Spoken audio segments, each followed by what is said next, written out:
So, welcome. We are here for our study in church history, part 2. And tonight is January 15th. Didn't have our first class last week because I was in Berlin. And it was a good time. About like 20-some students. Most of these guys were from Germany, some from Switzerland. I forget if there was some from some other places too. Saw some good friends over there. And then I flew down from Berlin in the last couple days on the weekend flew to Frankfurt and then rented a car and drove to a place where basically it's about American time is where Martin grew up. He was an exchange student with me for my senior year of high school. So we've been friends, ever since. Saw him and his daughter, and that was good. Did they pay you for that? Does the church send you? Well, I mean, you mean seeing my friend? No, the class that you I don't know what they want to do. I think they're going to pay for the plane. That's nice. But I didn't even ask. I mean, I know they were going to pay for the plane. There have been different times when I've gone, like when I started teaching overseas for a long time, I was just paying my own ways because, whatever. And then it got worked in where they were able to, once the operations were going over there and they had, a good budget, and so they would pay for, my travel. Nice.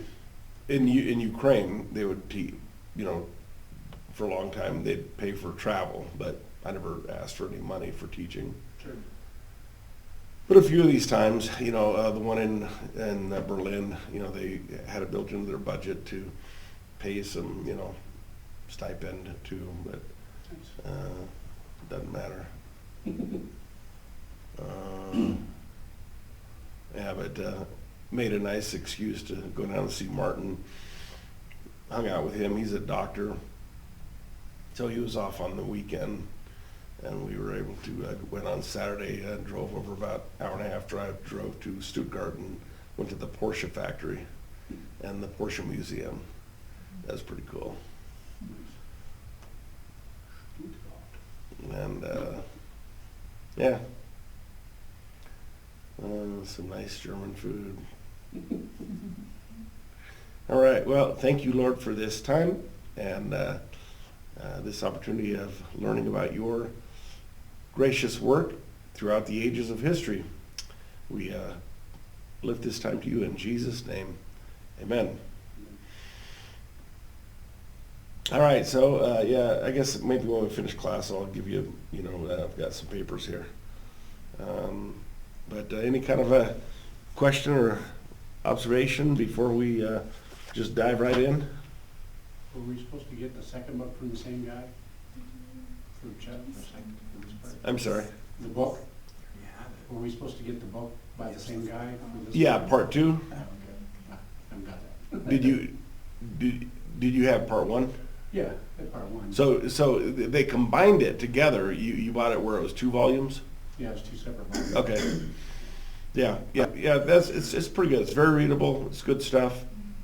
Yeah. The second one. So what we're going to be starting off here is the impact of the Renaissance, which is kind of pre-Reformation, the weakening of the papacy, the pre-reformers, the impact of Luther, the Swiss Reformation, Calvin, Geneva, some of the Reformed creeds, the Anabaptists, Scotland, France, England, the Puritans, the Catholic Counter-Reformation efforts, the New World, and things that were happening after you start having the expansion of the New World with imperialism and colonialism. We're going to look at American denominations a little bit. There's a lot of American denominations. And yeah. So, in broad terms, if you look at, looking at this kind of chart right here, and we go back to, let's say, 33, which is what I think when you have the crucifixion of Christ, 33 to 96, we would call that the apostolic age. 96 to 325, you could call it the post-apostolic age, or you could also call it ante-Nicene history, the time period before the Council of Nicaea. And there's different ways of chopping up, the periods of time. But 325 to 476, post-Nicaea church history. 476, you have the fall of the Roman Empire and the fall of political Rome in the West. And, for round numbers, we might call that the beginning of the Middle Ages or the Dark Ages. It's probably close enough, 500 to 1500 Dark Ages. When you look at what was going on during that time period, it's like just hard times. It's kind of like I think I prefer to live in 2026 than the year 526. Mm-hmm. They didn't have pizza. 1506 is where you start having the reformers come on the scene with people like Luther and Zwingli. 1600s to the 1900s, broad terms, you see the tremendous spread of the gospel throughout Europe and the New World and the New Word. Look at that. I have a typo there, huh? Man, imagine that. L. I can always find something. The Puritans, the Pilgrims. In this time period here, we can see one major event would be like the Great Awakening, the first, second Great Awakening, and even a third Great Awakening, which wasn't that great. In the 17 and 1800s, you really start seeing the rise of liberalism out of Germany and then into England and eventually into America. The way I've got this added in right here would say that you start seeing a rise of the fundamentalist movement. And probably would want to treat that, okay, refresh recommended. A newer version of this file is available on the server. Do you want to hit refresh on that or just no? Yeah, leave A newer version of this Refresh file. it. Huh? It's probably because you added in the L in the word. Yeah. Probably. Is this going to like mess everything up if I do that? I don't think so. Are you Shouldn't. sure? I guess. Well, yeah, see, look. Shouldn't take that long.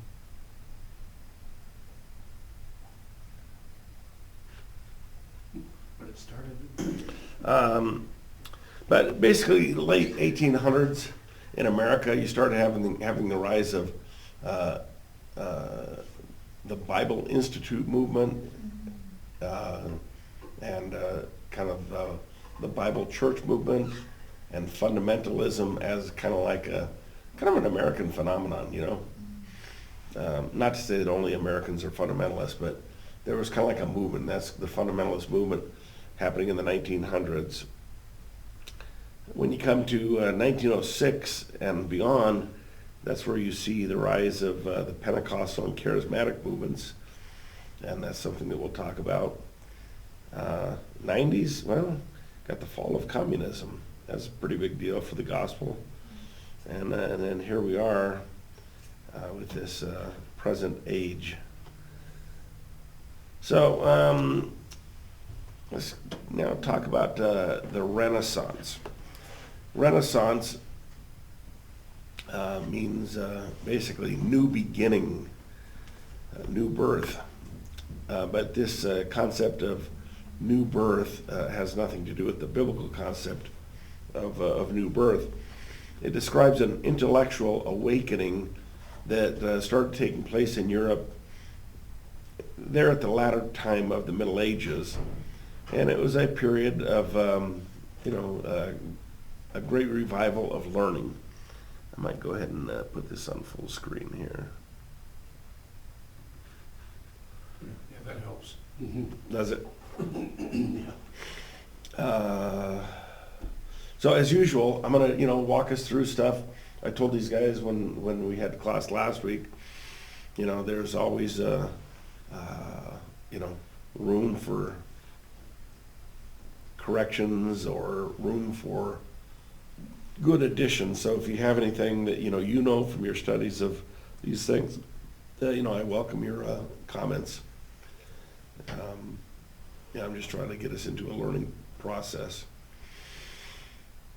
As noted by the Moody Handbook of Theology, the Renaissance substituted a modern, secular, individualistic view of life for the medieval religious corporate approach to life. Emphasis was placed upon the glory of man instead of upon the glory of God. This emphasis upon man and human learning, though, did result in a great increase in the amount of human learning and knowledge. So, as you look throughout the Middle Ages, kind of what would be characteristic, maybe stereotypically, is the idea that, you believe whatever the church tells you and don't try to argue with the church. And if you do argue with the church, you're, going to put yourself at risk of, Communication. being, called a heretic and getting burned at the stake. Kind of like it's in Back to the Future when Doc tells Marty, it's a good thing that I discovered this here in the 20th century. If I had done it in Middle Ages, they probably would have burned me as a heretic, And, that's basically the way it was in the pre-Reformation time, is that, there was a heavy confidence in authority, and there was a heavy confidence in spiritual authority, and that spiritual authority in the Western world was the Catholic Church. What happened in the time of the Renaissance and then with the Enlightenment and, let's just say in round numbers, the 1400s, 1500s, 1600s, 1700s, 1800s, into the 1900s, about a 500-year time period where, it began to make a heavier emphasis upon man and human learning, with man eventually becoming, the real source of authority on what's true. Not what does God say, but, what do we learn from science? So as you look at that modern era, where, emphasis upon human learning, kind of became the most authoritative source of truth, people began to reject the idea that the Catholic Church was the place to look for truth. And they also began to reject the idea that God was the source of truth. It's man. So, we see this, heavy at work today. I don't know if you ever have any kind of, online discussions with people about anything with the Bible, but I try not to do it, but sometimes I can't hold back and I engage people, with, like there's this one website that puts on things like creation science, intelligent designs comments. And, they will make some kind of, legitimate comment, legitimate scientifically, that, we have never seen life rise up out of inorganic material by itself. It doesn't happen. Life never comes out of non-life. And yet, people will argue this point. And then they'll mock you. And, if you believe in, the Bible, they'll mock you as, believing in a great wizard in the sky. But, these are the same people that, can't tell you what a man is or what a woman is. Did you see the thing this morning? This guy, Josh Hawley, this senator, was having some kind of Senate, I don't know what it was. It deals with the whole transsexual sports things. So this guy's talking to a medical doctor in like a congressional hearing, And he asks her, you know, answer my question, yes or no. Can a man have a baby? She won't answer the question. Keeps dodging it, you know. It's like, we're in really bad shape if we can't answer that kind of a question. You try answering, you know, and you know, try asking this of AI, you know, can a man have a baby? It won't give you answers. Why is it that only a woman can have children? It won't answer these questions. Anyhow, you know, what we've gone from is the time period where, you know, you look at what God says in the Bible, and man becomes, you know, the ultimate authority, and so it becomes shifting sand on whatever man wants. And, you know, one thing that man doesn't want is he doesn't want to have to be submitting to God. Yeah. So there's no firm breakdown for what the age of the Renaissance would be, but by kind of rough measurements, something around 1350 to 1650 is kind of a fair window. You can look at various major events of that era that helped lead up to the Renaissance and the Reformation. Some of these would include the fact that you had the fall of Constantinople to the Turks. The fall of Constantinople to the Ottoman Empire meant the end of the Eastern Byzantine Empire, an empire that had endured for 1,000 years beyond the fall of the Western Empire with the sacking of Rome. So if you remember, back in about the year 330, Constantine was the emperor, and he shifted or created a second capital to his Roman Empire. He basically shifted his empire to not be centered in Rome, but Constantinople, which is right there on the Black Sea. And you know, that was the beginning. That place was called Byzantium, and then that was the beginning of what we call the Byzantine Empire. And Constantine renamed it Byzantium, Constantinople. And so, you know, for 1,000 years, you had, over 1,000 years, you had the capital of the Eastern Empire there. When you go to the West, the Western Empire of Rome, political Rome, was overthrown by Goth invasions in 476. It was the Visigoths that invaded. You know, there was, the Goths were basically Germanic tribes, you know. So they had the Ostrogoths and the Visigoths. So Austria, east, like Austria. The Ostrogoths were the ones more on the east, and the West, the Visigoths, were the Germanic tribes that ended up invading Rome and overthrowing them eventually in 476, and that was the end of political Rome. But the Eastern Empire continued on until 1453, when the Ottomans invaded and overthrew. So that was a pretty significant event, very significant event. This event was yet another one of the major events that helped shape the world to come. The Turks under Sultan Muhammad II began attacking Constantinople in 1422, but abandoned their plans for a time to go after other enemies. And you know, let's see, I'm trying to think, did we talk? Yeah, we talked about the rise of Islam in Church History 1.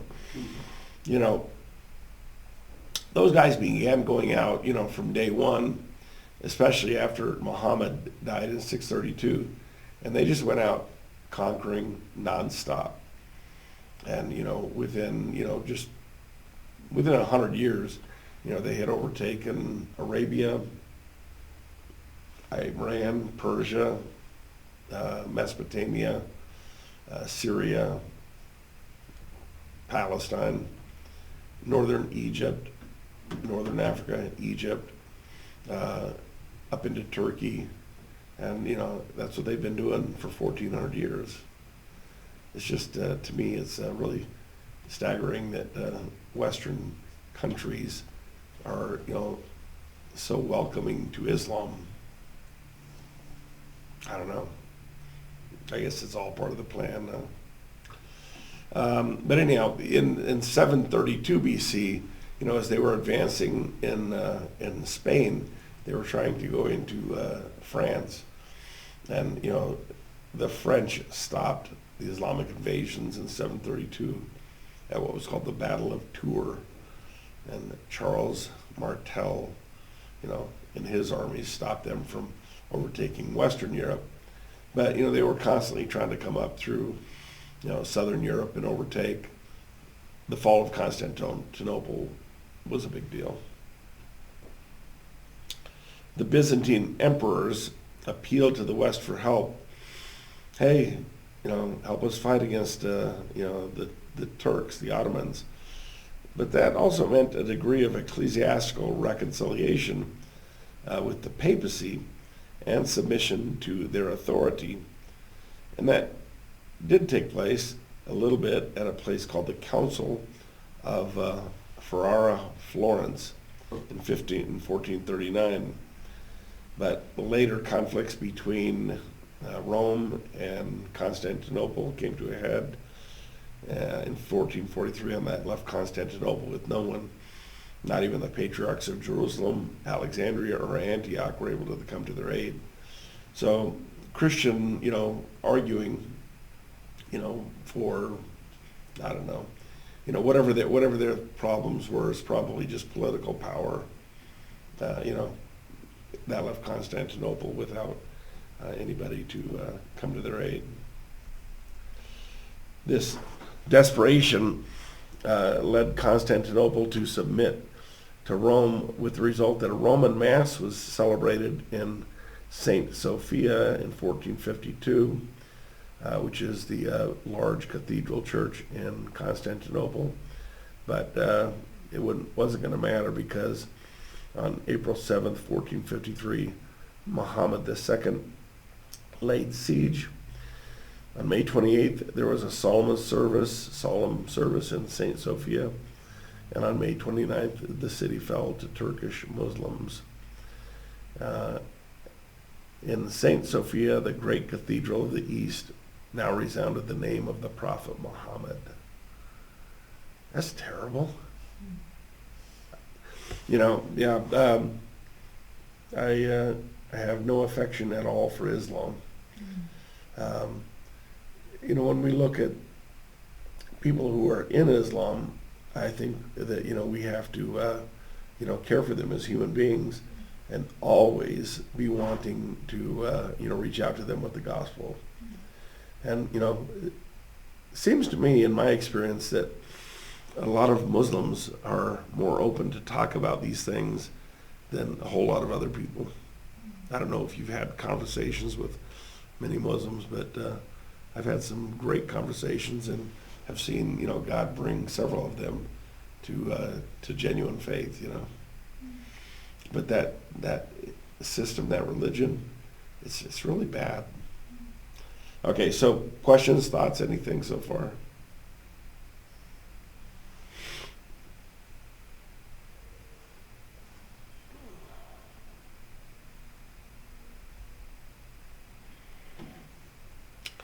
During that, probably the peak of the papacy's, power was, roughly around 1300. But by the time of the 13th century, the papacy had become an institution that was virtually unchallengeable. You just couldn't, stand up to the Pope. One theological journal said in the 13th century, Innocent III spoke of himself as the vice-regent of Christ, the successor of Peter, below God, above men, less than God, more than man. He judges all, is judged by none. By that decree, Innocent proclaimed that as Bishop of Rome, he had sole authority not only in the religious realm, but over the whole world, that they called himself Christian wherever there was an adherent to the Roman Church. He claimed, by virtue of his absolute authority, his absolute power in the secular realm as well as the sacred realm. Boniface VIII, in his official encyclical, said, being set above kings and princes by a divine preeminence of power, we dispose of them as we think fit. Thus, during the Middle Ages, church and state came under the authority of the Roman system, and kings received their thrones by permission of the Pope.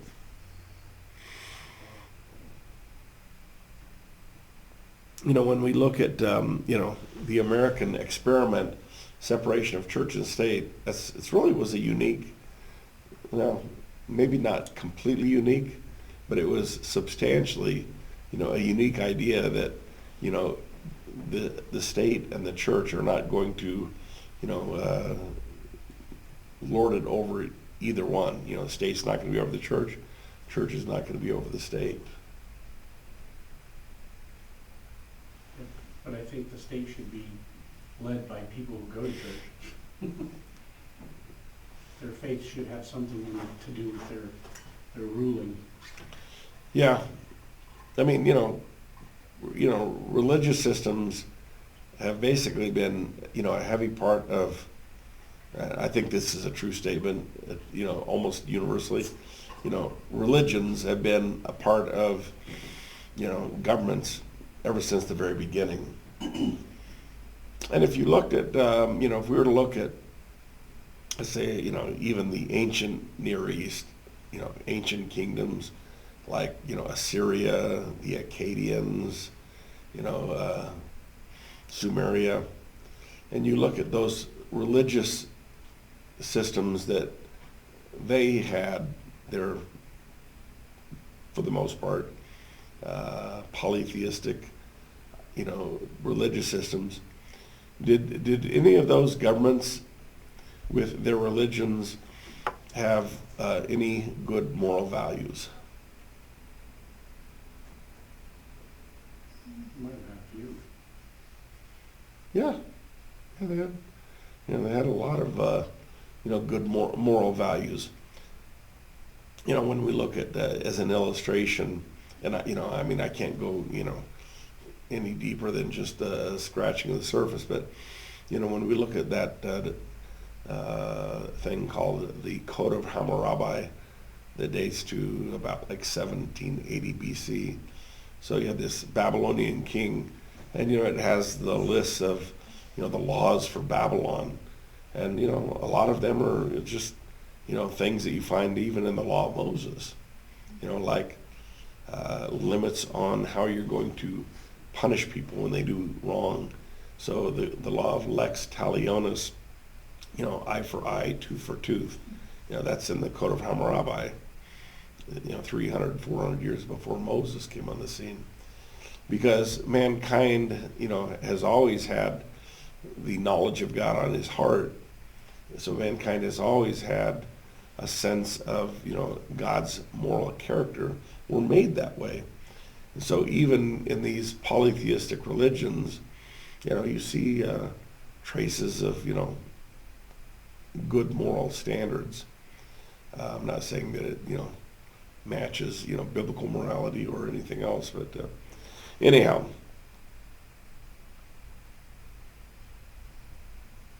The point was that you see, this intertwining of the church and the state. It was very heavy throughout medieval Roman Catholicism. But, that's kind of the way it was in most religions. Just think about, like in the Bible, were in the Philistine religion, was their religion tied in with their political rule? Yeah, very much so. Canaanites, Egyptians. But the papacy that had this, really, really heavy control over Europe in the Middle Ages, it was starting to weaken. And there's different reasons why. It was just corrupt. And, you had a lot of disgraceful conduct, immorality and greed. People used to look at, the papacy and say, oh man, it's just so rotten. But when people would look at the papacy and the Roman Catholic Church and say, it's rotten. You kind of have to remember that, they looked at the church like their mother. Now, you may look at the church and say, well, my mom is a dirty little prostitute, but she's still my mom. So, what are you going to do? You can't get rid of the Catholic Church. You can just say, oh man, there's a lot of problems. We're going to look at something. Now, did we talk about the Babylonian captivity last session? I don't think so. Maybe we did, maybe we didn't. There was a period of time, basically from 1305 to 1377, approximately 70 years. The Babylonian captivity of Israel happened when the Babylonians invaded Israel and took them into exile for 70 years. There was a 70-plus year time period where the Catholic Church was hijacked and it was taken from Rome to Avignon, France. And for this period of approximately 70 years, the papacy was not in Rome, but it was in France. After that, there was a lot of back and forth conflicts, and there was something called the Papal Schism, where at one point in time there were two rival popes, and then eventually there was three rival popes, and they were all cursing each other, saying, you're damned. No, you're damned. They had councils that went nowhere. So there was a growing disrespect in regard for the papacy. Then you had this growing interest in human learning without the burden of Catholic dogma, and a growing willingness to resist the papacy, if possible.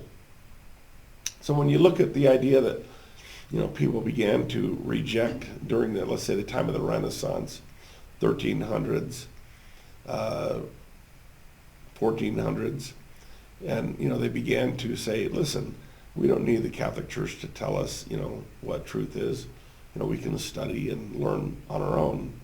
Well, that opened the doors for people like Galileo, and observing the universe and studying science. And all of a sudden you start getting, observations of nature that weren't being controlled by what the church was saying. So tremendous learning came about through this casting off of Rome. As the Enlightenment kind of came on the scene, which basically is like 1600 to about 1800, round numbers. This is where they just began casting off any kind of divine authority, and then it becomes really more hostile, especially to anything knowledge of God.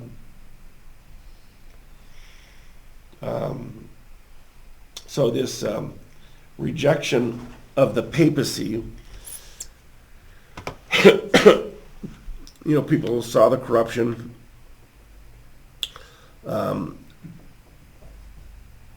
If you can't see it here, you talk about people rejecting the papacy. Here's the Pope.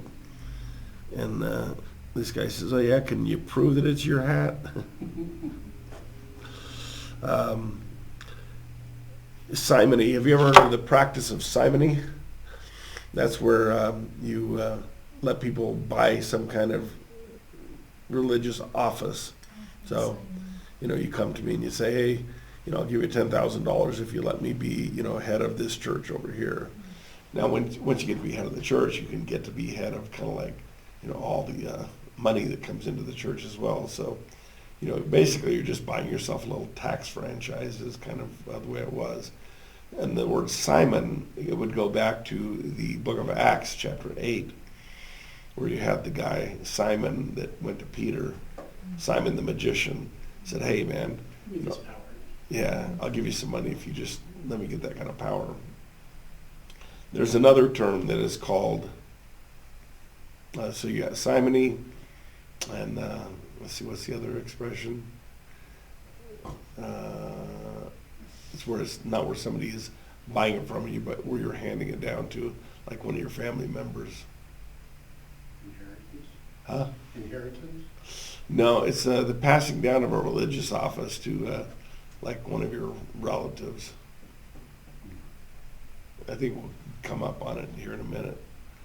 But nepotism. Yeah, so nepotism is, Still happens today. yeah. Yeah, it does. I'm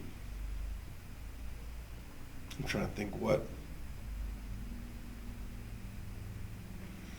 No, I think it was, there was this movie called Arachnophobia. You guys ever see that? Is it the one with the spiders? Yeah. Yeah, I've seen it. And I think that was the one where somebody says to the wife, nepotism?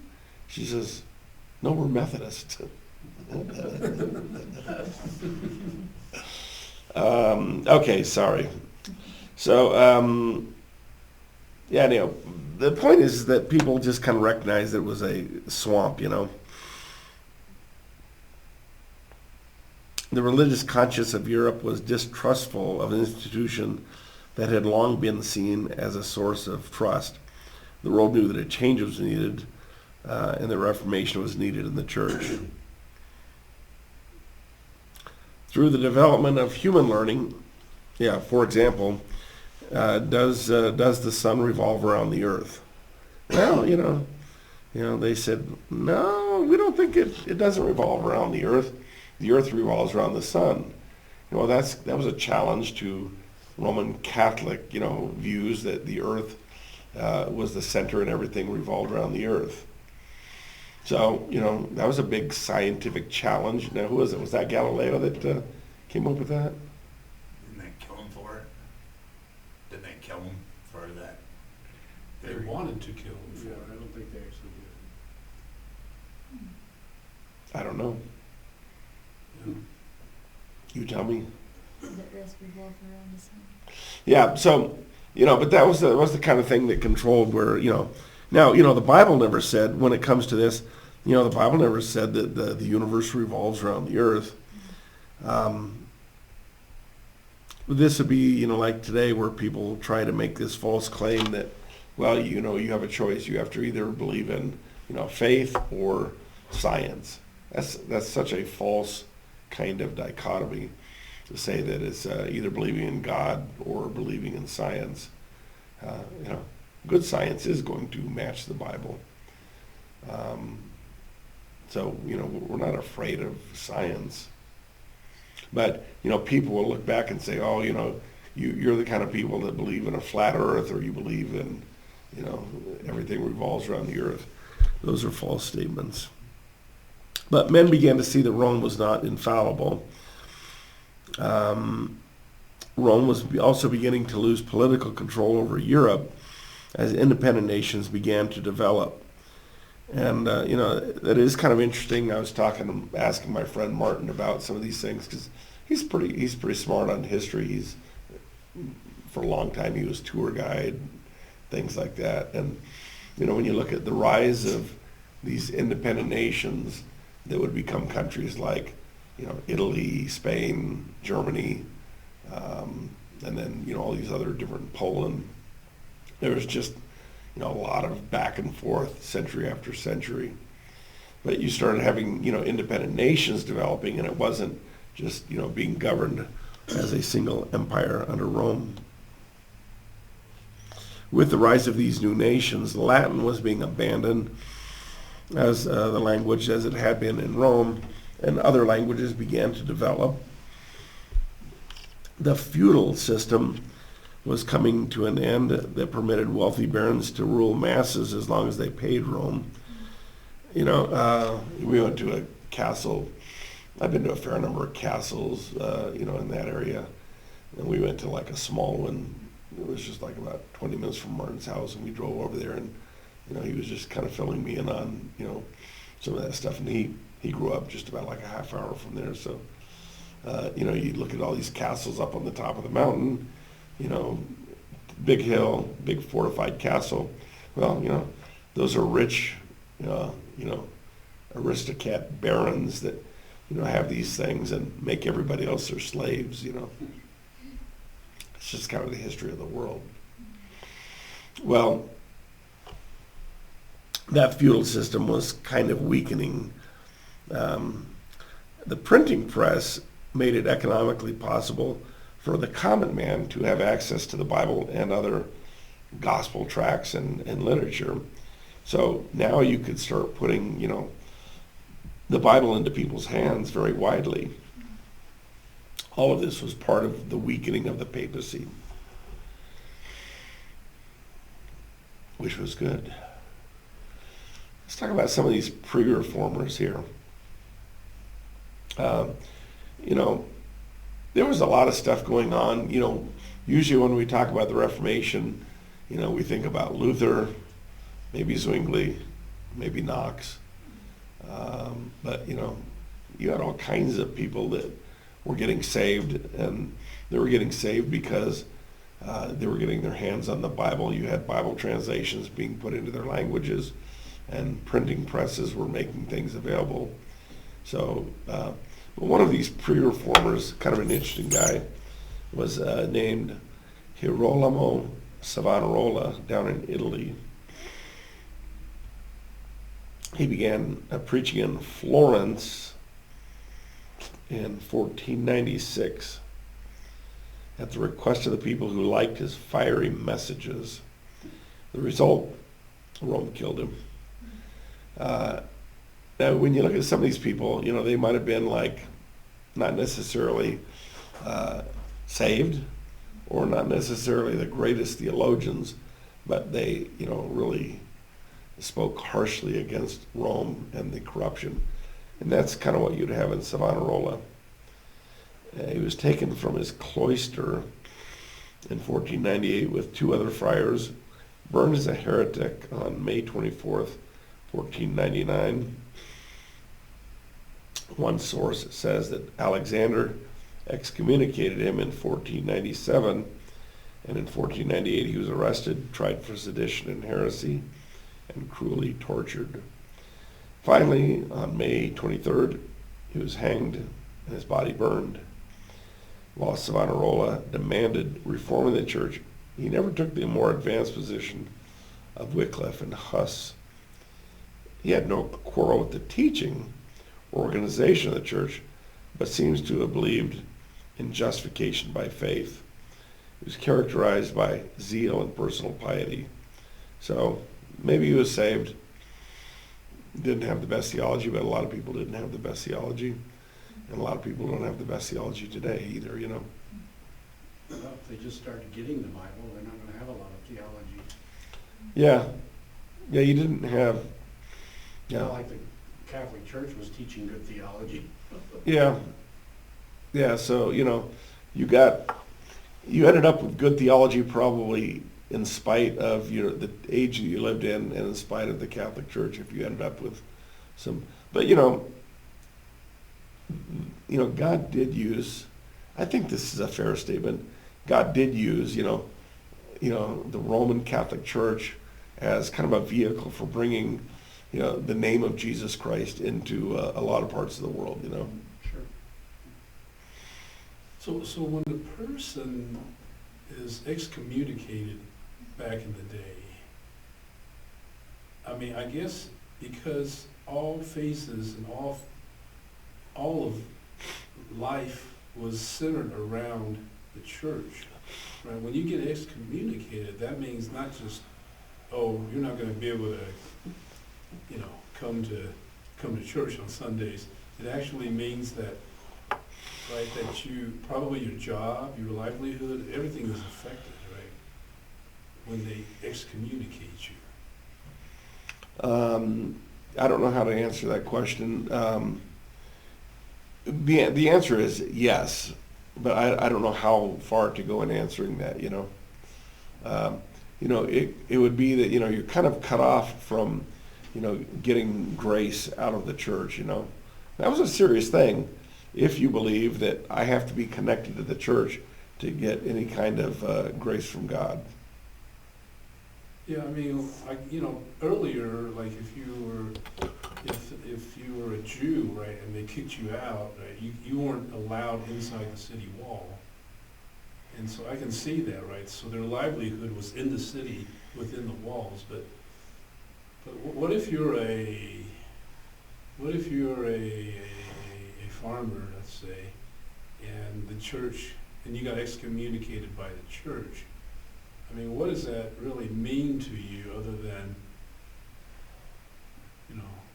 okay, I don't belong to this church.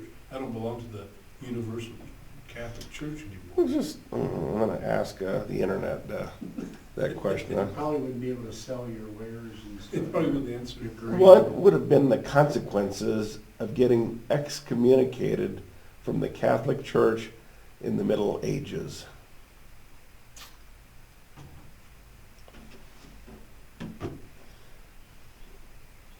It says here, in the Middle Ages, excommunication meant total spiritual and social isolation, barring individuals from sacraments like the Eucharist, baptism, marriage, burial, and church services, effectively making them spiritual outcasts, pariahs cut off from God's grace, with severe consequences including denial of Christian burial, social shunning, loss of legal standing, and potential political economic ruin, forcing the public penance for readmission, readmission. Yeah, so Pretty severe. yeah, it was pretty serious. You'd have to move, sell your business or farm and go somewhere else. Or just leave it. Probably wouldn't allow you to sell it. So yeah, Savonarola. Well, he didn't have to worry about that for long because they burned him at the stake.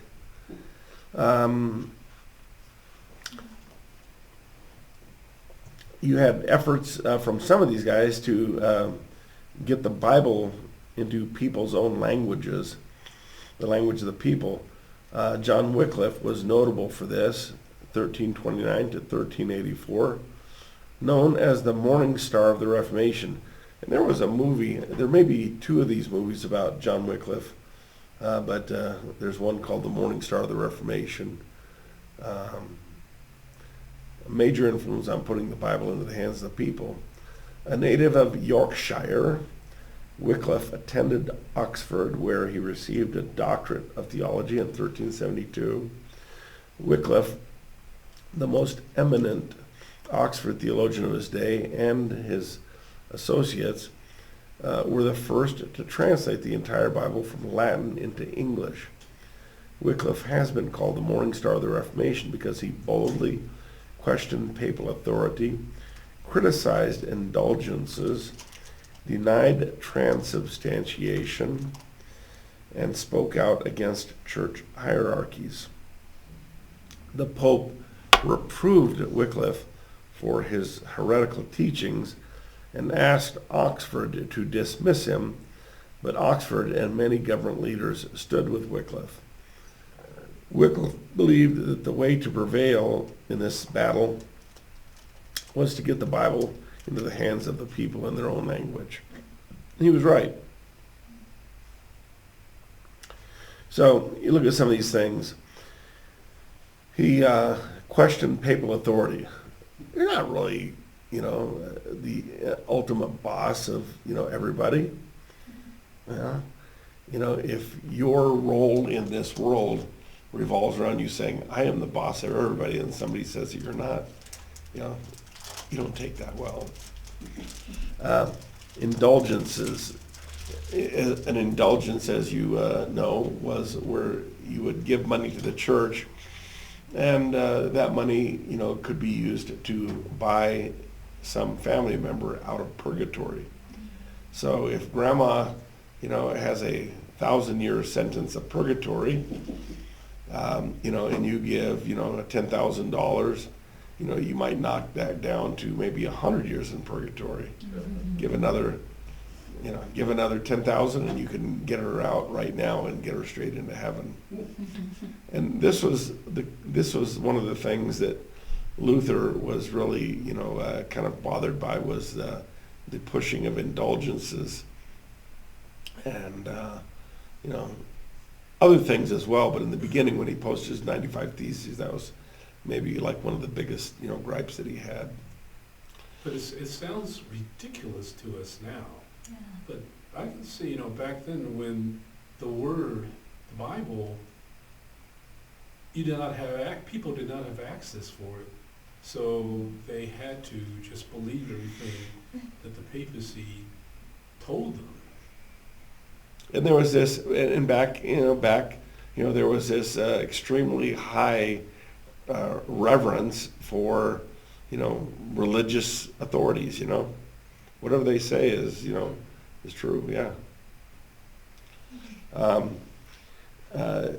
Wycliffe denied transubstantiation. Now you know that transubstantiation is the Catholic view that when you have the Mass and the priest prays for the bread, that the bread is becoming Jesus Christ and the wine is becoming the blood of Jesus Christ. So, it's the actual presence of Christ. He becomes the bread and the wine. That's not true. And they say that the Mass is a sacrifice for sins.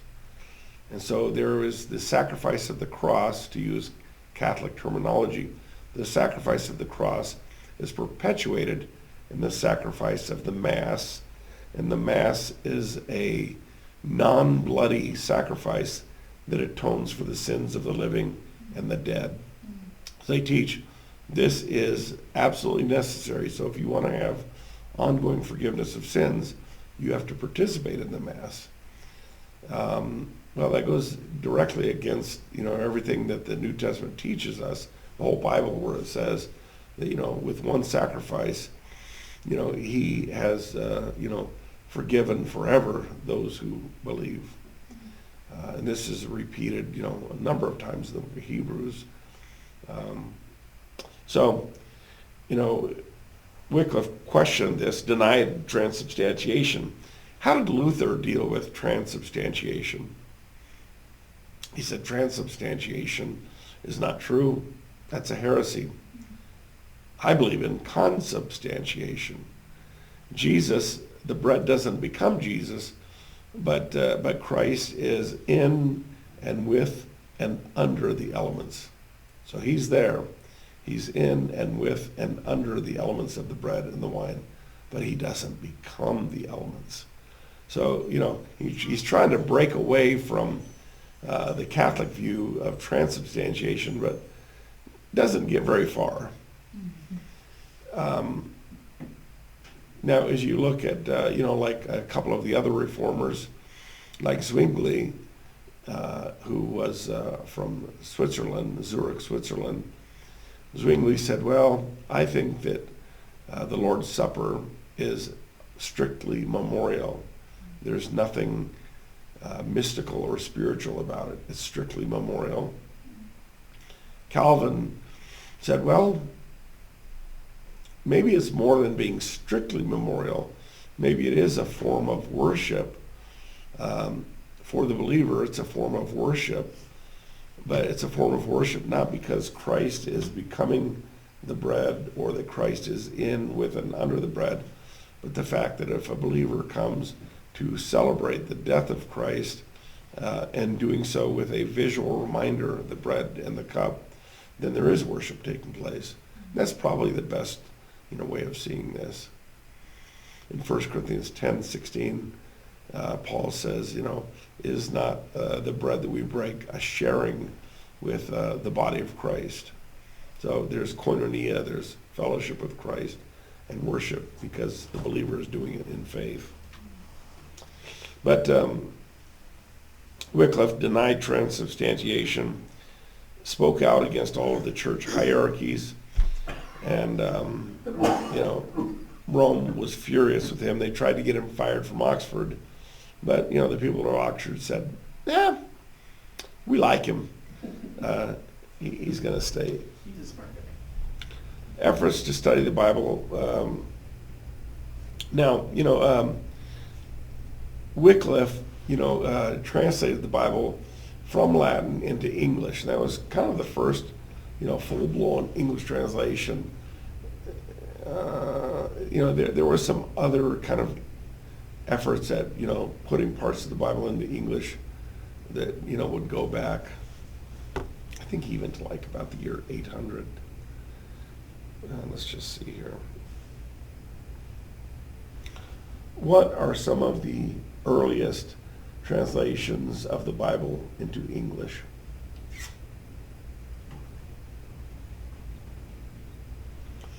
Okay, now this is taking us right to Wycliffe.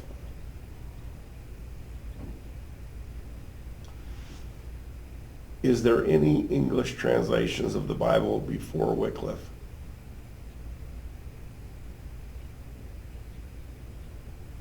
Yes, there were, starting with Old English, Anglo-Saxon writings of the Psalms and the Gospels. So there was, wow, look at this, before Wycliffe. You had Genesis paraphrased into English. It's called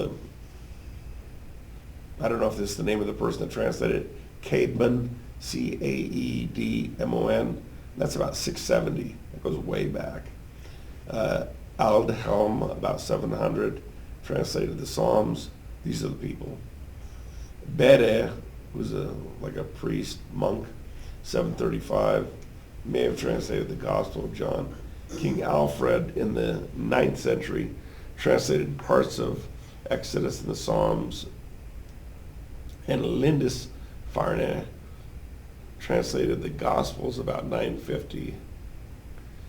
So you had some things that were put into English before that, but those were really, really pretty wide, pretty narrow in terms of their impact. Wycliffe translated the Bible into English, and then he had a group of people. Do you remember what they were called that handed out Bibles? They were called the Lollards. And so they were kind of like, Gideons, distributing Bibles way back then.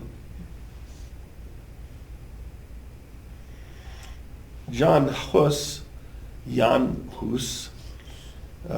was from Bohemia, which is basically modern day Czech. So he was from Prague, 1373 to 1415. It was only in the later periods that the names Hussites and Hussitism were substituted for Wycliffites and Wycliffism. So he was a student at Oxford. You go back here to Wycliffe, he got his doctorate in 1372, so he would have been 43 at that time, 1372. So Huss, was a younger, kind of contemporary. And he was really impacted by the teachings of Wycliffe. His chief spokesmen for the Hussites were John Huss and Jerome of Prague, who died at the stake at Constance for their avowed allegiance to Wycliffe. So July 6th, 1415, they burned him at the stake. But he was a good scholar, good biblical scholar. Let's just go ahead and pull up a quick thing. Why was that such a favorite torture of the Catholic Church, burning people at the stake? What was the big deal about that? Well, sometimes before they got to that point, they do things like, draw them, quarter them, rip their insides out, strangle them, and then burn them at the stake. I mean, man, these were some really hateful. When you think about, like, let's say, Islamic terrorists and, the wickedness. The Catholic Church was really like that in many, many times. It was all about, it was. What were some of the key teachings They got that. of John Huss? Just me thinking about this, what your question is. Pagan rituals, right? It was all about power, it was nothing about religion. And isn't like the Catholic Church also against cremation? So it's kind of like burning the physical body is something seen Heard that. negatively. Never heard that one. Yeah, I heard a lot of Catholics. That come might, back that home might trace its roots back to burning the way that they dealt with heretics. To what? Cremation, she was Yeah. asking about cremation. A lot of Catholics back home are against cremation. John Huss's key teachings emphasize the Bible as the ultimate authority, Christ as the true head of the church, not the Pope, obedience to God over corrupt men, preaching in the common language, and a call for clerical morality, all of which positioned him as a key precursor to the Protestant Reformation by challenging papal power and clerical abuses. He believed the true church was the body of the predestined, and that the Pope could err, meaning that people should follow Scripture over papal decree. Sounds pretty good. Mm-hmm.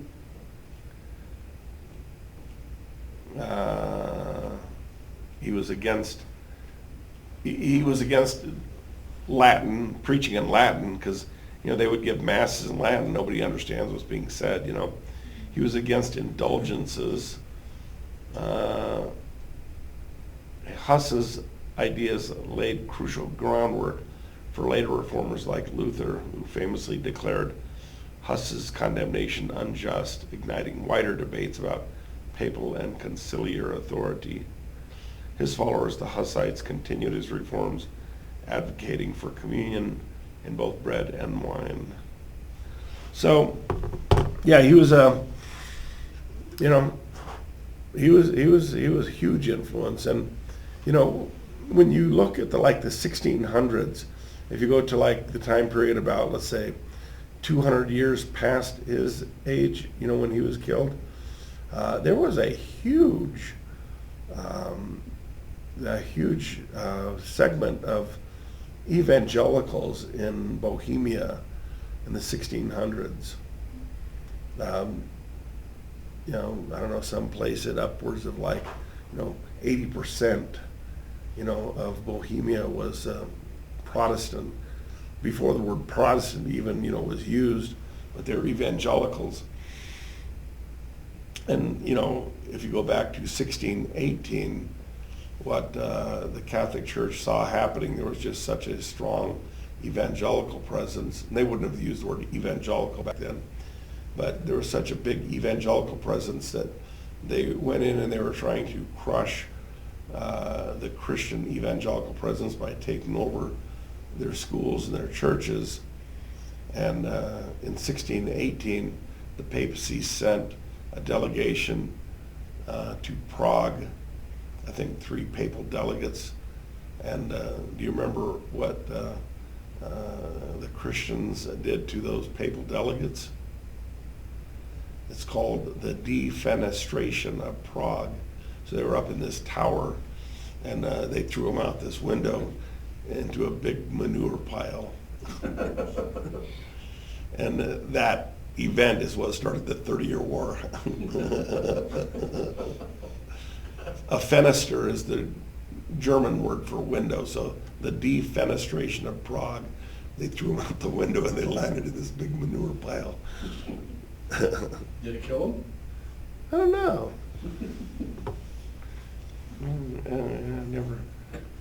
I've seen it. At the defenestration of Prague, did the people thrown out the window die? No. They stunk. Yeah. The 3 men thrown from the window during the famous 1618 defenestration of Prague did not die. They survived the fall, landing on a dung heap, according to Protestants, or however this event, a key trigger for the 30 Years' War. led to serious conflict, though the victims themselves only sustained minor injuries. Erasmus of Rotterdam was another significant figure right here. Erasmus was what they called a humanist. Now, in our day and age, if we called somebody a secular humanist, this would be basically a very secular, atheistic kind of person that, has, strong rejection of God, the Bible, and so on. But a humanist back then was somebody that just believed in the importance of human learning, studying, ancient literature, studying science, and so on. And so Erasmus was a scholar from Rotterdam up in the Netherlands. And Erasmus is especially known for having put together a Greek New Testament for the Catholic Church. What had happened during medieval times, and really going back even further, if we went back to probably, 1st, 2nd century, is that, Latin was the language of the Western world. And so, you started getting the Bible copied into Latin. The Bible was originally, the New Testament was written entirely in Greek. But, they began, creating, Latin Bibles that got used.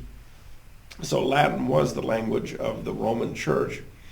And the use of Greek pretty much disappeared throughout medieval times. By the time you get to, the 15th century, it was, recognized that the Latin Bible had not been carefully copied, century after century after century. And it was also recognized that it wasn't always the most accurate representation of, an original manuscript or an original language like Hebrew or Greek. So what happened is that Erasmus put together a Greek New Testament and finished it in 1516. And that was a major advance for, Western scholarship. Now, if you were to go into the eastern part of the world and you went into the Byzantine Church, they would have been using Greek all along. But I don't know, I guess it's kind of interesting that you didn't have that, I don't know, it just seems interesting, and I don't know the answer to this question, why the Western Church wasn't looking to the Eastern Church for, say, New Testament Greek Bibles, Let's see if the internet can tell us this. Why didn't the Roman Church look to the Eastern Byzantine Church for Greek Bibles before Erasmus?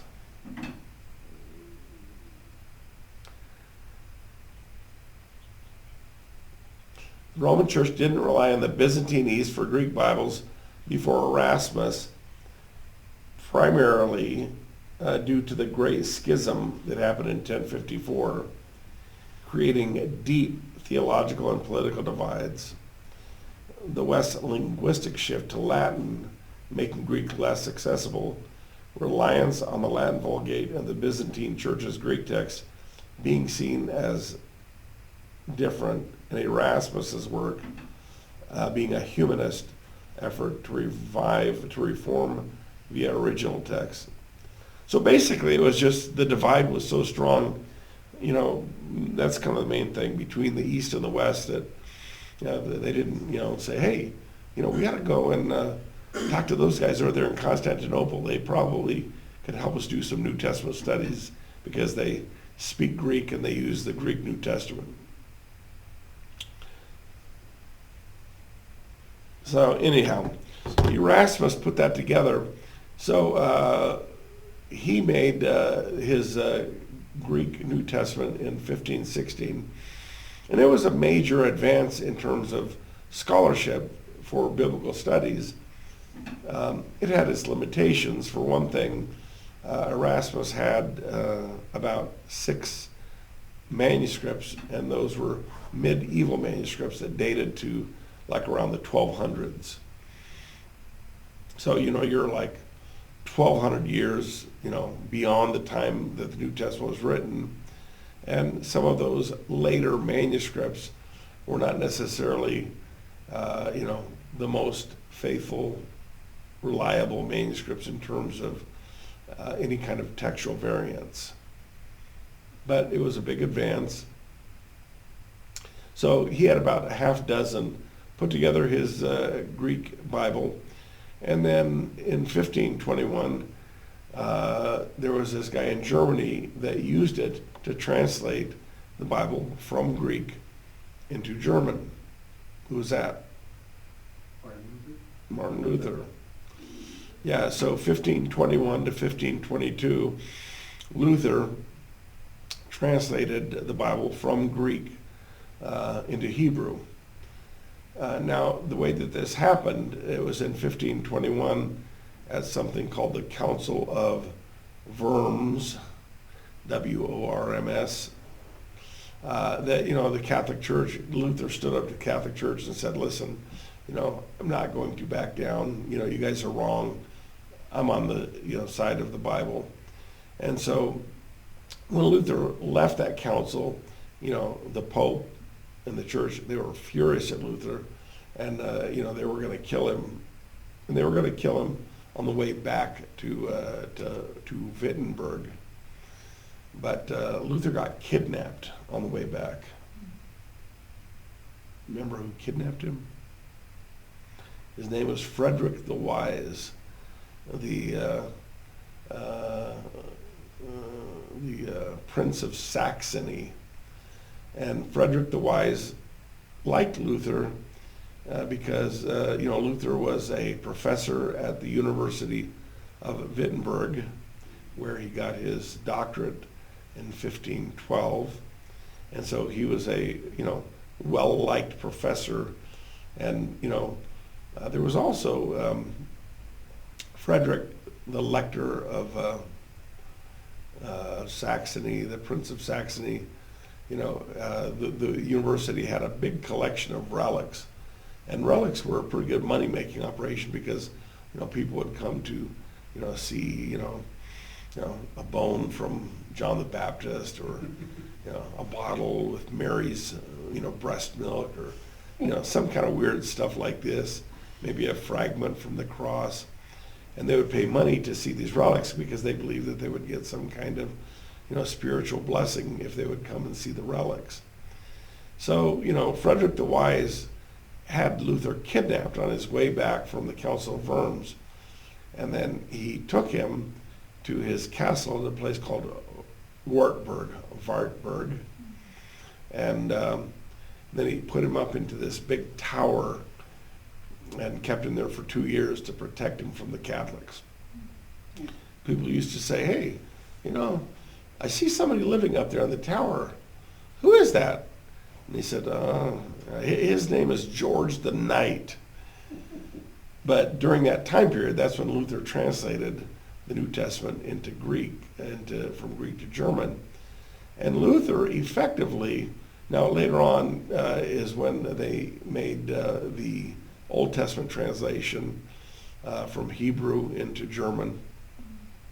But Luther's Bible basically gave Germany their language, because you have these different, dialects and tribes all throughout Germany, and so German history will say that Luther gave them their language.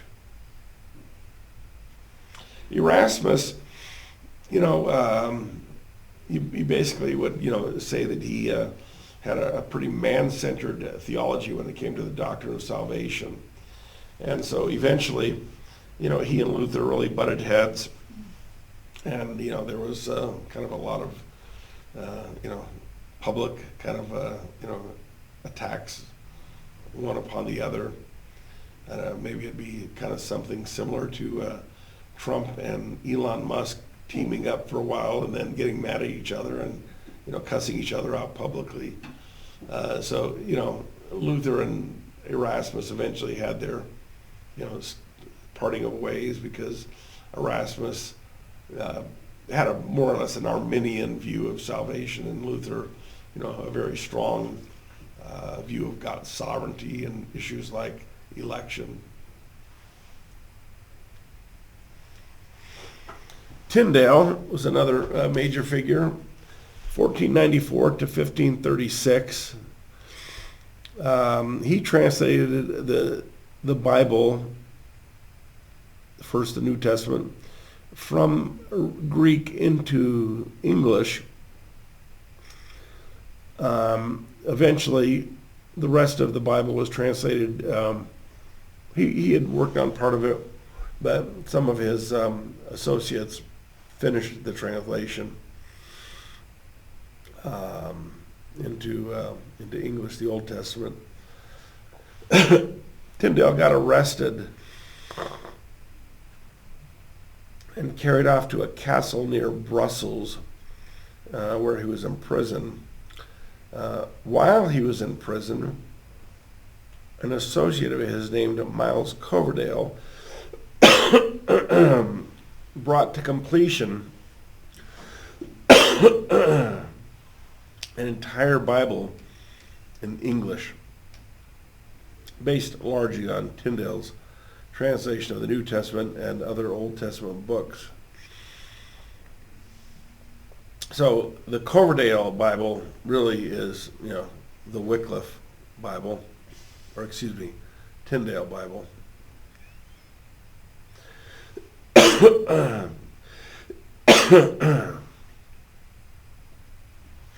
After being in prison for over a year, Tyndale was tried and condemned to death. He was strangled and burned at the stake on October 6th, 1536. His final words were, "Lord, open the King of England's eyes."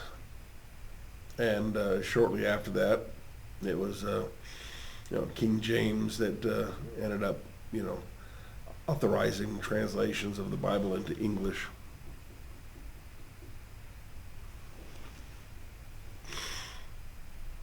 Other significant events happening during that time. Yeah, when you read about Tyndale, this is it's terrible stuff and sad stuff. He was just hunted down and having to go from one place to another, in hiding, and eventually I forget the name of the guy that stabbed him in the back, but some guy pretended to be his friend and then turned him in to Catholic authorities, and they came and arrested him. What we have in our Bible, there's a huge cost, for us to have a Bible. Big cost. There's this guy that, have you ever heard of something called, this mutual fund company called, let's see, what was it?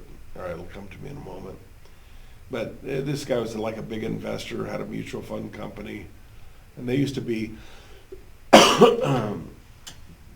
pretty big supporters of the Master's College and the seminary.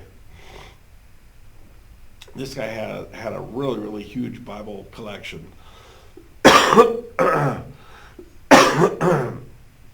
One time gave MacArthur, I think it was the very first Geneva Study Bible that was ever printed in Scotland, and gave him that as a gift, And MacArthur told the story that when he gave him that, he saw another one that was there in his collection, and the pages were really kind of like crinkled and stained. He goes, "Oh man, looks like that one really got abused, left out in the rain or something." He goes, "No, that was a martyr that was burned at the stake, and they would put the Bible underneath, and so that was blood from the person that was burned at the stake, just drenching down on this Bible, Wow. Yeah.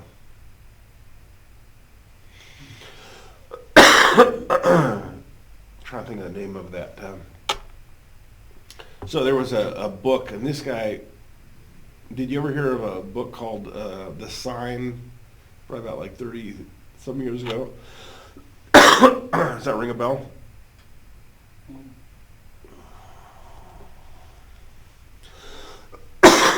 Sorry. Cup of water. Yeah.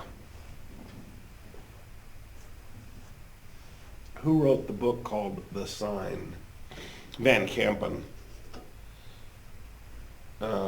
Yeah, so Van Kampen, that was the Van Kampen mutual fund group, and this guy, Van Kampen, was the one that had this really big Bible collection. Questions so far? So is it fair to say that at this point, the Eastern Church was kind of behind the scenes because they had been, they had fallen to the Turks in Islam? Right about this time. Yeah. Thank So- you. So most of the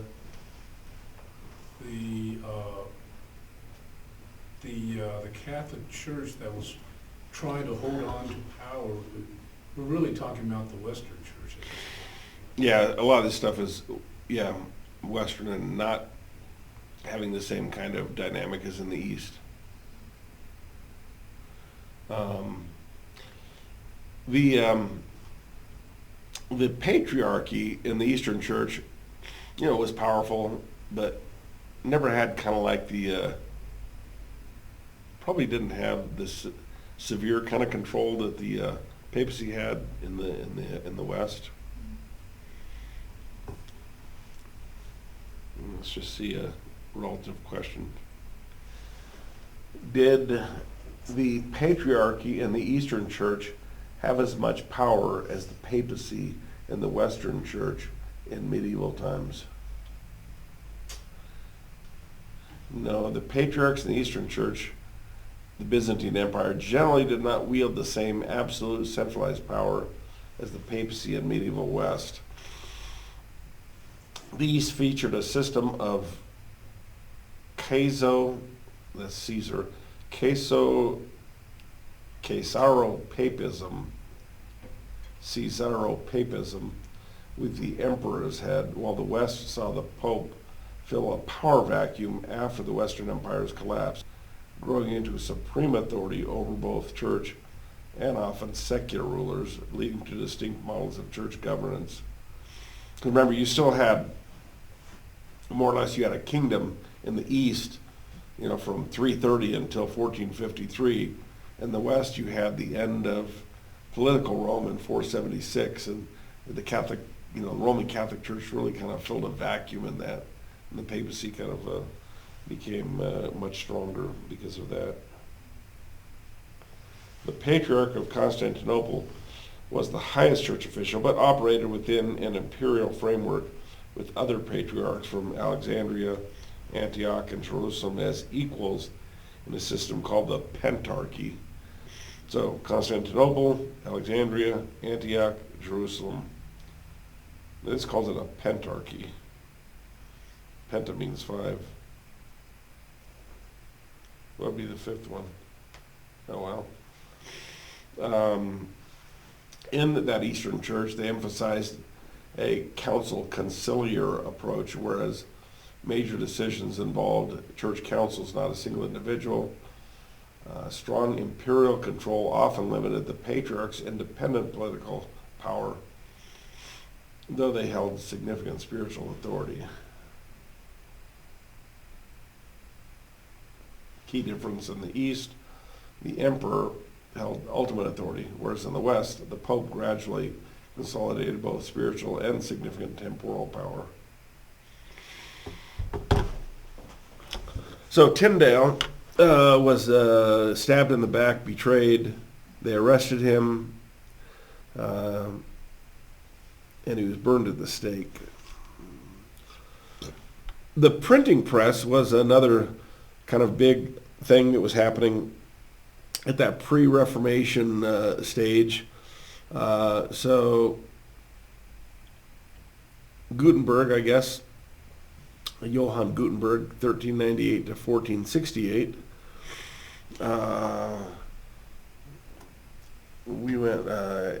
I took my son with me when I was teaching in Berlin in 2006. And so we went down and saw my friend Martin, but we also went to Mainz, Germany. So Mainz is where they have the Gutenberg Museum. It's pretty interesting stuff. That was huge, to be able to do mass production of stuff.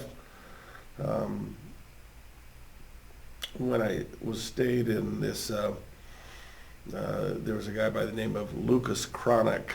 He was the mayor of Wittenberg. I think he was also like their pharmacist, and he was a painter, and he did a lot of painting, of Luther, and he was a big Luther supporter. But I stayed in his house, which is now kind of like a museum, so it's right in the city square of Wittenberg. Right in the square, you've got a big statue of both Luther and Melanchthon. And then that house is just, the museum is right there. So I slept in his bedroom, and they've got a Gutenberg printing press in there. It's like, this is pretty cool, Luther really got a lot of use out of the Gutenberg printing press, and Luther had one in his house too. If you go to his house, which is just down the street, not too far, probably 1/8 of a mile down the street from the city square. But he had his. I'm pretty sure, if I remember right, he had a printing press in his house. But you can go in like his, I don't know, dining room where they've got a table where they had table talks. Pretty cool stuff. So we talked about Miles Coverdale a second ago. Coverdale was the one that was working with Tyndale to really finish Tyndale's Bible. And, these things, even when you go back to Tyndale making a fresh English translation from original language, usually Bible translations don't start out of nowhere. Usually they build upon, whatever is available as kind of like a starting point. And so, these guys, I'm just going to ask the internet this one again too. You utilize, let's say, Wycliffe's work. Did Tyndale make use of Wycliffe's English translation? Yes, William Tyndale was certainly aware of and likely consulted Wycliffe's translation, but he didn't heavily borrow from it because Wycliffe translated from Latin, while Tyndale meticulously translated from original Greek and Hebrew. But you use what you have available, and so as you look at these later things like Tyndale and Coverdale, that was building upon other work, but Tyndale's work was from original language. The Matthew Bible was kind of a reworking of the Coverdale Bible, and so was the Great Bible. This was a really large one that they put in the churches.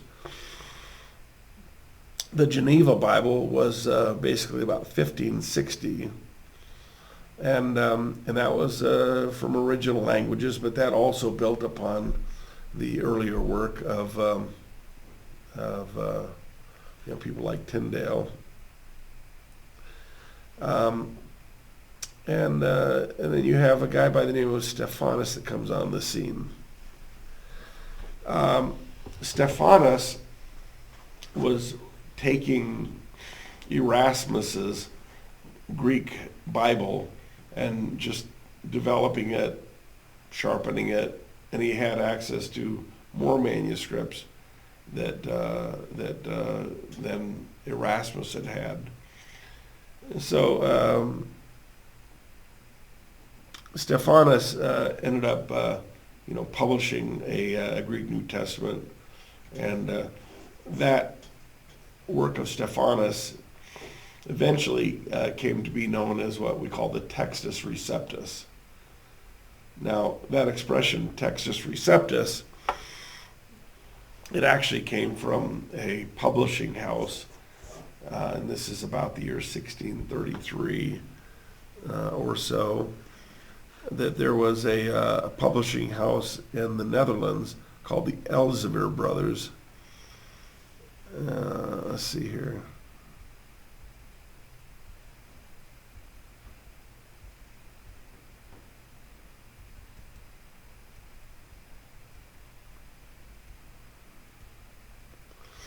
And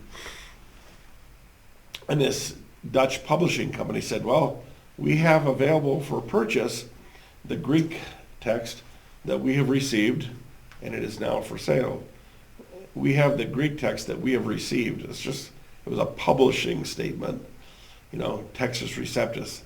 And so, because people today will say, oh, Textus Receptus, man, that's got to be really special. It sounds pretty cool. It's just a publishing statement.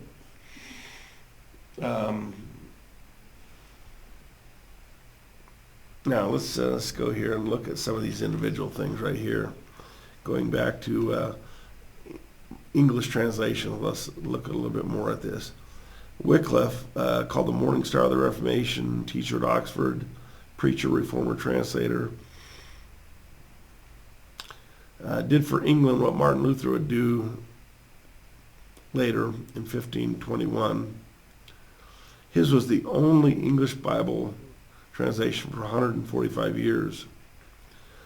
Tyndale, if Wycliffe was the Morning Star of the Reformation, William Tyndale's Bible could rightly be called the Milky Way of modern English Bible translations. Perhaps no other man in history. Where are we here? Did more than Tyndale. It is thought that Tyndale's New Testament was based on the Greek text of the scholar Erasmus, first printed in 1516, and that his Old Testament text was taken from part of a 1488 Hebrew version. He also consulted the Latin Vulgate and Martin Luther's translation, martyred in 1536. Coverdale, born in 1488, was converted to Christ, developed a strong love for Scripture. Friend of Tyndale, finished Tyndale's Old Testament work and revised the New Testament. It was a secondary translation based on Latin, German, English translations, since Coverdale was not familiar with Greek or Hebrew. So finishing the Old Testament was not necessarily pure out of Hebrew. Now, Tyndale had done translation work from the Hebrew. The Matthew's version that we looked at a second ago was translated by John Rogers, who used the pseudonym Thomas Matthew. Now, why would he use a pseudonym? That's a better way to stay alive. Rogers, a known friend of Tyndale, felt his work would be more acceptable if this relationship were not known. Rogers was burned to death for his opposition to Roman Catholicism in 1555. During the reign of Bloody Mary, Matthew's version was the first revision of the Tyndale Bible. So going back to here, Matthew Bible, basically a revision of Tyndale.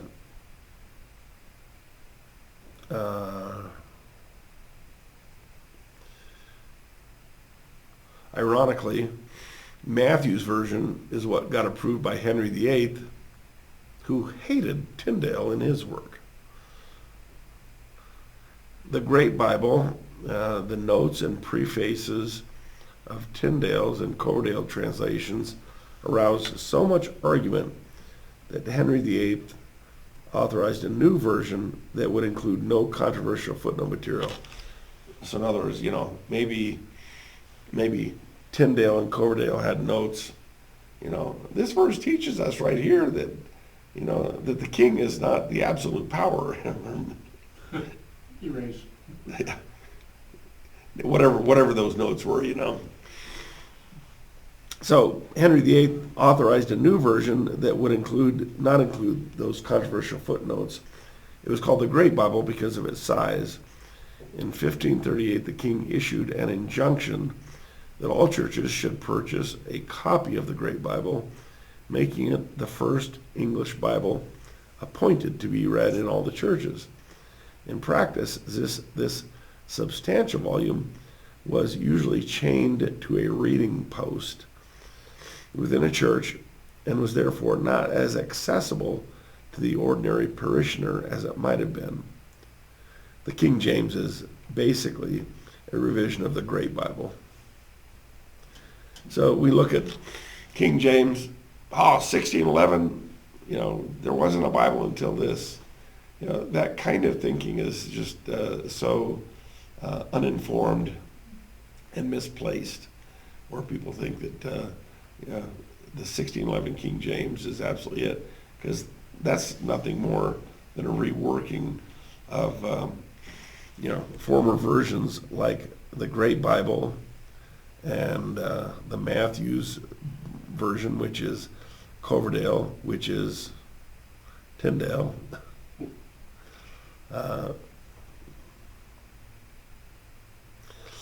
The Geneva Bible, 1557, during the vicious persecution of Protestants under Bloody Mary, many reformers fled to Geneva, Switzerland. Geneva, Switzerland enjoyed the protection of Geneva's great leader, John Calvin. It was here that Calvin's brother-in-law, William Whittingham, produced the Geneva Bible based on the text of the Great Bible. So the Great Bible, as we've seen, is more or less coming out of Tyndale's work, and the Great Bible more or less became the basis for the King James, right? More or less. So Calvin's brother-in-law, William Whittingham, was working with other English works, the text of the Great Bible, but did translation work and turned it into this Geneva Study Bible, which was important for the following reasons.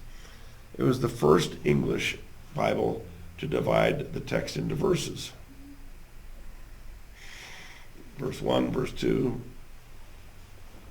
It was the first to omit the Apocrypha in modern English translations.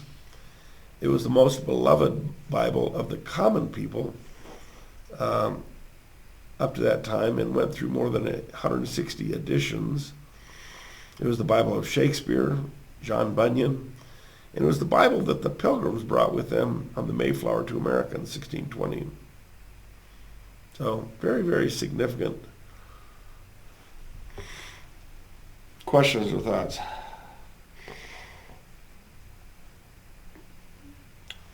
Was the Geneva Study Bible translated directly from original Greek and Hebrew?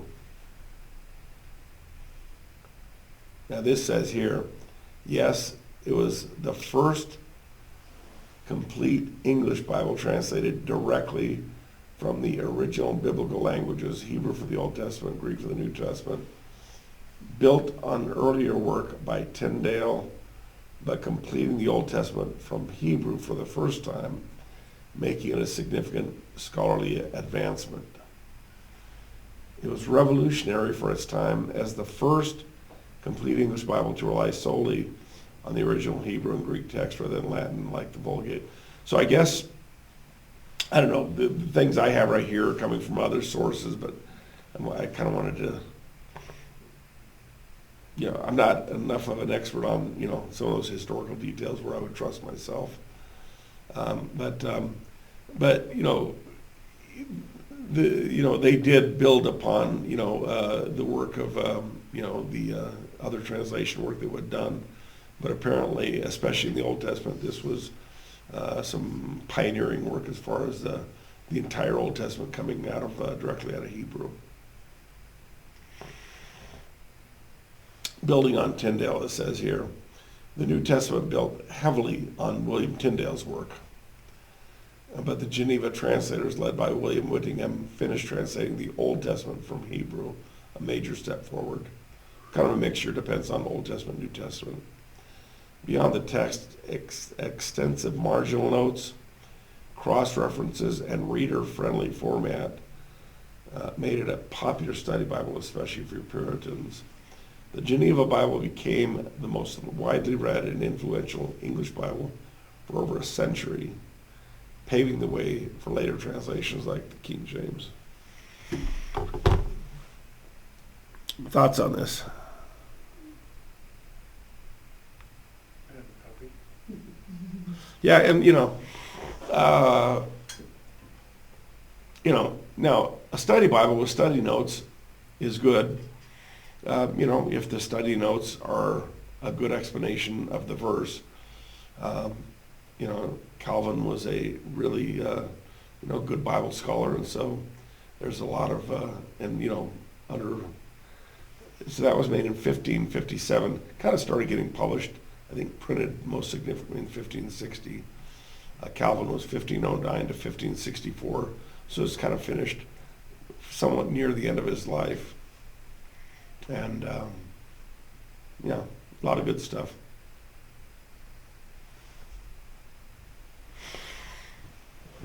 Another English Bible, the Bishop's Bible. They're in England, 1568. This version was called this because the Church of England did not use the notes in the Geneva Bible. Now, why wouldn't the people in England want to use, in the Church of England, why wouldn't they want to use the Geneva Study Bible? Because it was Switzerland.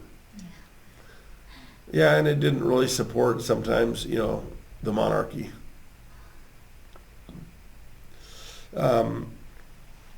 Because the Geneva Bible was undermining the authority of the Great Bible and of the bishops, undermining not only the monarchy, but also, the authorities in either the papacy, but here we're talking about Church of England, so it'd be the bishop system in the Church of England. And in other words, if it would say things like, well, Christ is the supreme authority over his church, and, churches have leadership through elder boards, No, we don't like that. We like to have the guy at the top. That's the King of England, plus his authority structure.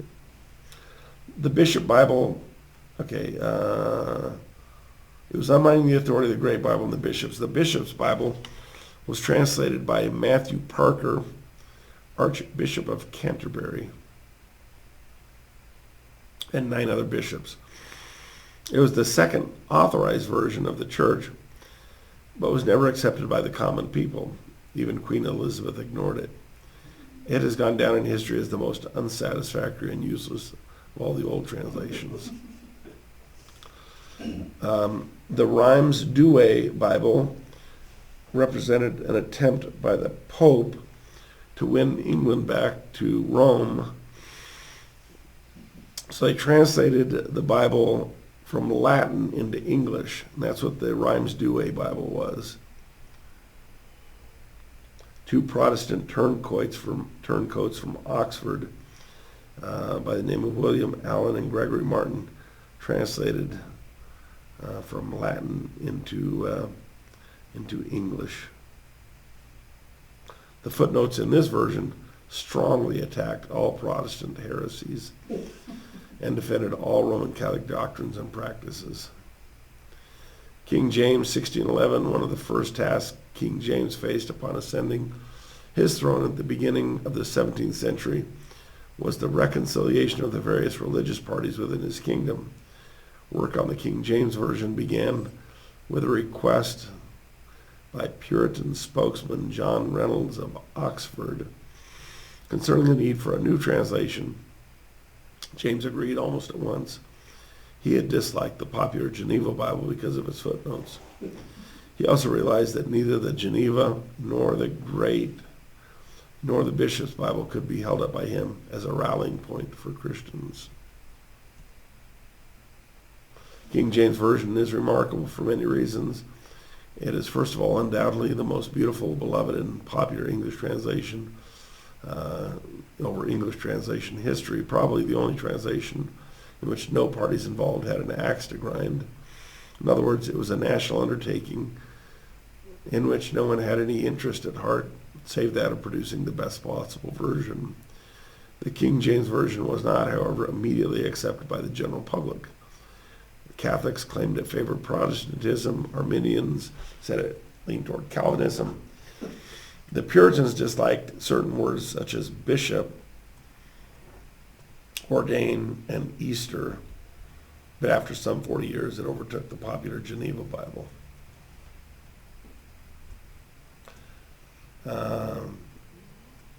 The English revision of the King James Version, 1881, By the late 19th century, the Church of England felt that a new revision of the King James Version was needed for the following reasons: changes in the meaning of words, discovery of new manuscripts, and the improved science of biblical criticism. So that was the English Revised Version.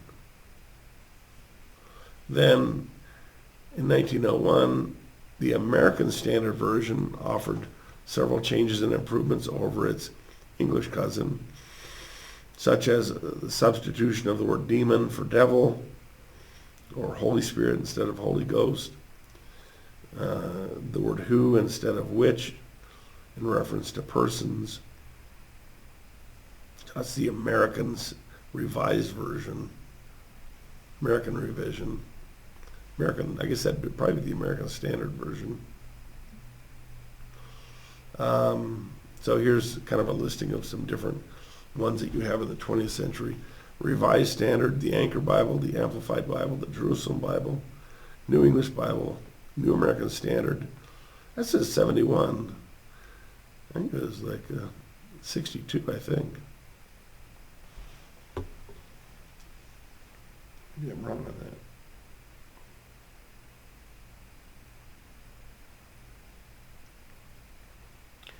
What year did the New American Standard Bible come out? 71. Huh, I thought it was 62.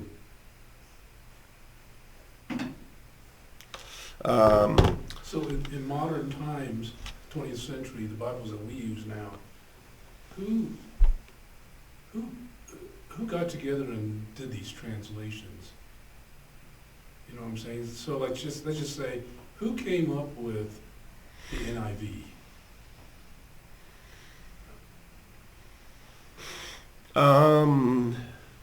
Yeah, I mean, Zondervan. How did that work? I mean, did they get like, scholars from the seminaries to come in and Who get together? was behind From the different NIV Bible denominations. translation? Or get leaders from different denominations to come in? A lot of Bibles. The are NIV using translation was spearheaded by businessman Howard Long in the 50s, who sought a modern English. This is off AI, as I take it that there's something to this, But businessman Howard Long in the 50s, who sought a modern English version for evangelism. It was developed by a non-denominational committee on the Bible, a group of over 100 evangelical scholars sponsored by the New York Bible Society. This collaborative interdenominational effort aimed to balance accuracy with contemporary readability. First published in 1978. Now this, like, if you go back to like the New American Standard, there was a group called the Lockman Foundation. And I don't know the answer to that, like who all these different groups were that were behind some of these, I mean, when you go back to some of the things we've been saying, that it was maybe the King of England, that commissioned something. It's pretty clear. Um, But, and you have like the MacArthur Study Bible, it's pretty clear, but I guess the point I'm getting at is being the skeptical person that I sometimes am. I mean, it's possible that I don't know anything about The Message, 1994, I think that The guy, Message is a commentary by Who was that?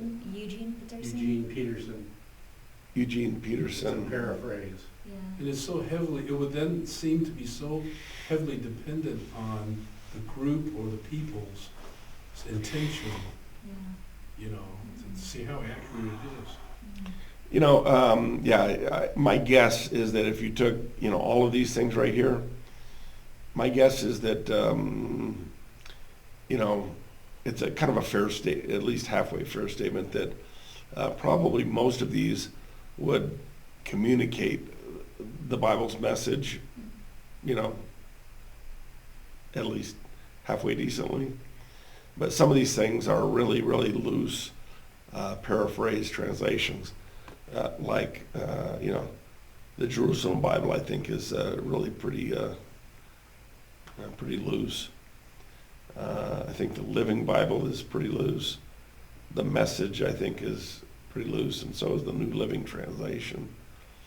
The NIV was made for seventh graders to be able to read, seventh grade reading level. I don't use the NIV, but you know, I have it on my Bible program, so I can easily, you know, look at the different translations on, you know, say, challenging verse or something. To tell you the truth, there's sometimes when the NIV just does a great job. So, you know, there's two principles of translation, two broad principles. One is called formal equivalence, and the other is called dynamic equivalence. Formal equivalence is where you try to match, you know, ancient word for modern day word. You know, house, house, you know, lamb, lamb. But, you know, if you say, behold the Lamb of God who takes away the sin of the world, what if you are translating for a language group of people? They don't have sheep, you know, they've never heard of what a sheep is. So lamb, what is that, you know? So maybe their sacrifices are, okay, I'm making this up, but maybe their sacrifices are pigs, you know. And behold the pig of God who takes away the sin of the world. Well, formal equivalence is where you try to make it word for word. Dynamic equivalence is where you try to match concept to receptor language concept. And all things equal, I think, you know, we want to strive for formal equivalence. And then when you have a translation, then you can start explaining things. And so, you know, even in our culture, we don't think of, you know, a lamb, we don't think of a sacrifice, we just think of, you know, a little, you know, furry creature. Mutton. Yeah, the pork chop of the world.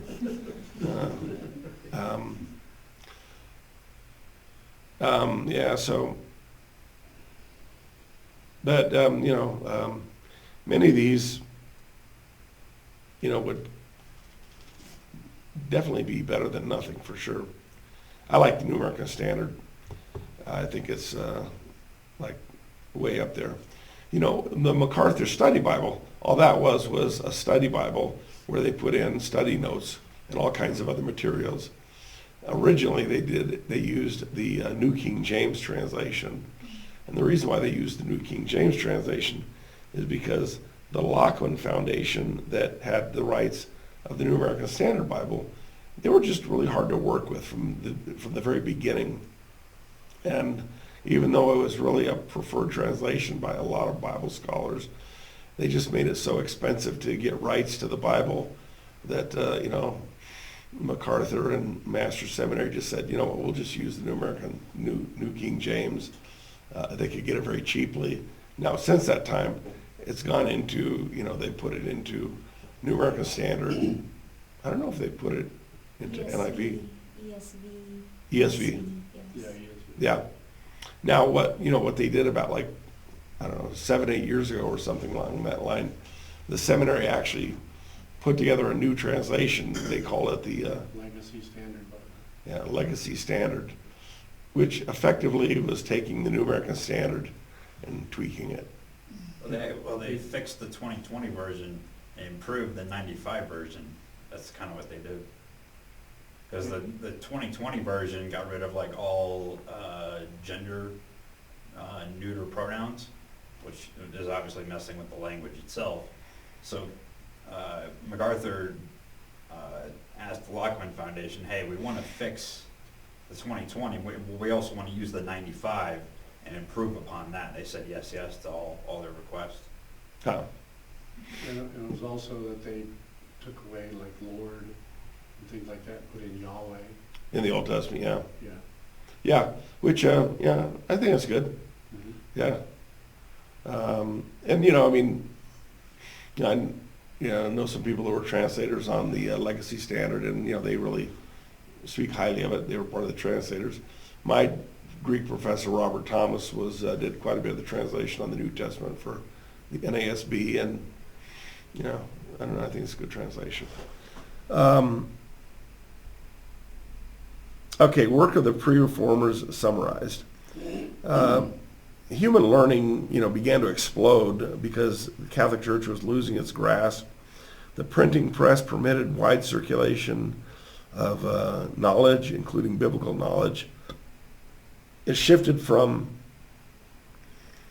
a God-centered way of thinking to a man-centered way of thinking, which was not necessarily good. Dissatisfaction with the Roman Catholic Church became more and more widespread. The advance of Islam was fracturing Christian domination in Europe. And that was also kind of seeing a diminished papacy as you start getting into like the 1300s. And bold preaching by some of these pre-reformers paved the way for a tremendous harvest of souls. So a lot of things were at work leading up to, Herr Martin Luther. Thoughts, questions?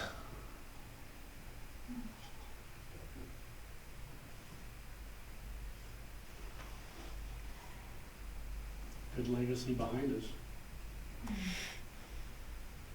Yeah,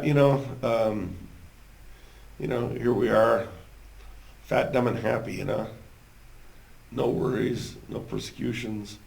Yeah. So, some of these guys, man, hunted down, stayed faithful. Maybe we'll end up with that kind of a world here in America, you never know.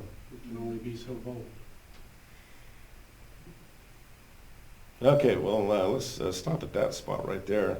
Thank you for this night, Lord, to learn about your work throughout history. And we thank you in Jesus' name. Amen. All right, so I've got some stuff over here for you. If you